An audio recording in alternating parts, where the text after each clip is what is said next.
Gall bladder operation అంటే laparoscopic cholecystectomy అంటాము. ఇది చేసిన తర్వాత మనం తీసుకోవాల్సిన జాగ్రత్తలు ఏందనేది చాలా మందికి డౌట్ ఉంటుంది. చాలా మంది పేషెంట్స్ మనల్ని అడుగుతూ ఉంటారు.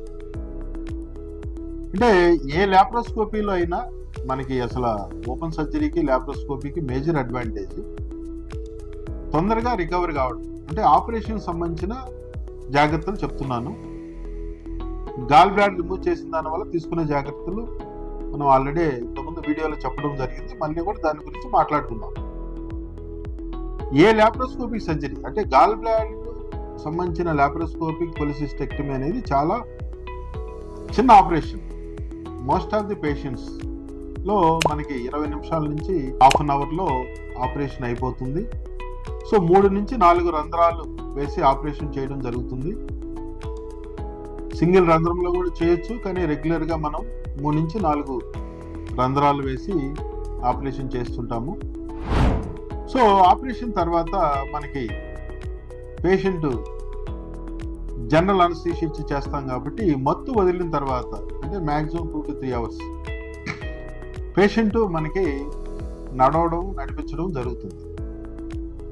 సో రెగ్యులర్గా నడవడం అయితేమి రెగ్యులర్ పనులు చేసుకోవడం అనేది డే 1 నుంచి చేసుకోవచ్చు. ఆహారం కూడా మనకి 4 గంటల తర్వాత మొదట లిక్విడ్ డైట్స్, తర్వాత నార్మల్ డైట్ అంటే సాలిడ్ డైట్ ఇవ్వడం జరుగుతుంది. సో లాప్రోస్కోపీ వల్ల అడ్వాంటేజెస్ మనకి మెయిన్ పెయిన్ తక్కువ ఉండడము, సో తొందరగా మన వర్క్ మనం చేసుకోగలగడము, సో ఇన్ఫెక్షన్ వచ్చే అవకాశం అంటే వూండ్ ఇన్ఫెక్షన్ వచ్చే అవకాశము చాలా తక్కువ ఉంటుంది. రెగ్యులర్ వర్క్కి ఎన్ని రోజులకి వెళ్ళొచ్చు.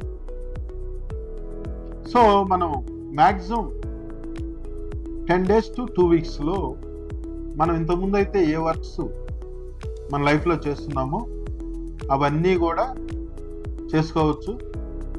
ఏ ఇబ్బంది ఉండదు. సో ఏ అనుమానాలు అవసరం లేదు.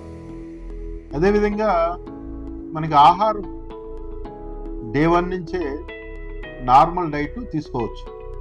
కాకపోతే ఇక్కడ కొంచెము మనం తీసుకోవాల్సిన జాగ్రత్తలు ఏంటంటే వీలైనంత వరకు ఆయిల్ ఫుడ్ అనేది మనకి 1 to 3 months బాగా తగ్గించుకొని చిన్న చిన్న క్వాంటిటీలో ఫ్రీక్వెంట్గా అంటే ఎక్కువ సార్లు ఆహారం తీసుకోవడం మంచిది. సో దానివల్ల ఈ పోస్ట్ కొలిసిస్టెక్టమీ సిండ్రోమ్ అంటే కొన్ని సిమ్టమ్స్ ఇందాక కొన్ని వీడియోల్లో మనం చెప్పుకున్నాం. కడుపు ఉబ్బరం అయితేమి, బర్ఫింగ్ అయితేమి, కడుపులో మంట రావడము, డయేరియా అంటే మోషన్స్ ఎక్కువ వెళ్ళడము. సో ఈ సిమ్టమ్స్ అన్నీ పోస్ట్ కొలిసిస్టెక్టమీ సిండ్రోమ్స్ అంటాము. ఈ సిమ్టమ్స్ అన్నీ మనం ఈ డైట్ మాడిఫికేషన్ వల్ల డెఫినెట్గా 90 to 95% తగ్గించుకునే అవకాశం ఉంది. ఆ మిగతా వాళ్ళల్లో అవసరమైతే కొంచెం ట్రీట్మెంట్ తీసుకోవాల్సి వస్తుంది. సో ఇది మనం ఆపరేషన్ తర్వాత తీసుకోవాల్సిన జాగ్రత్తలు. సో ఇది పెద్ద భయపడే ఆపరేషన్ కాదు, అపోహలు అవసరం లేదు. చాలామంది పేషెంట్స్ మనకి మా చుట్టుపక్కల వాళ్ళు చెప్పారు డైజెషన్ సరిగా ఉండదంట, వెయిట్ పెరుగుతారంట, సో ఫ్యూచర్లో డైజెస్టివ్ ప్రాబ్లమ్స్ చాలా వస్తాయంట అని చాలామంది చెప్తుంటారు. అటువంటి అపోహలు ఏమీ అవసరం లేదు. సో వచ్చే ప్రాబ్లమ్స్ మనం ఆల్రెడీ చెప్పడం జరిగింది.